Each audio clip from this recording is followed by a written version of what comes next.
सर्व भावांनो आणि बहिणींनो, आपणा सर्वांस शिवाभिवा फुले मंच या यूट्यूब चॅनलवरून आपणास सर्वांस मानाचा सन्मानाचा क्रांतिकारी जय शिवराय आणि जय भीम. आजची न्यूज आहे, तर त्या न्यूजचं टायटल आहे RSS याच्यावर बॅन आणा किंवा त्यांना बंदी करा.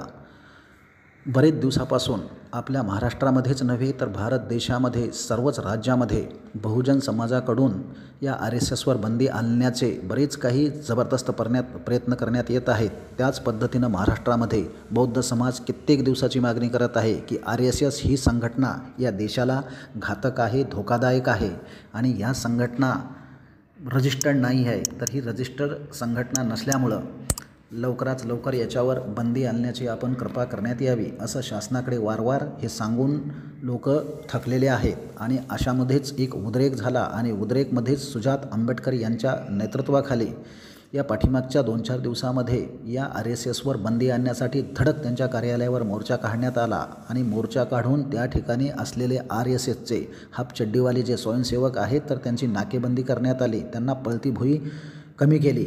आणि अशाच परिस्थितीमध्ये कर्नाटकच्या कोर्टानं जो दिलेला निर्णय जो आहे तो अतिशय दिलासादायक आहे, कारण त्यांनीही सुद्धा सांगितलेलं आहे की अशा प्रकारचे पथसंचालन हे करता येणार नाही. कारण याचिकाच त्या पद्धतीची दाखल करण्यात आलेली होती की कुठल्याही प्रकारचं शस्त्रास्त्र किंवा लाठ्याकाठ्या हातामध्ये घेऊन बाहेर सार्वजनिक रस्त्यावर किंवा सार्वजनिक ठिकाणी किंवा सरकारी कुठल्याही कचेरीमध्ये असे पथसंचालन करता येणार नाही, असं याचिका सादर केली होती. आणि कोर्टानेही देखील त्याच पद्धतीनं एक जनतेच्या बाजूनं न्याय दिला.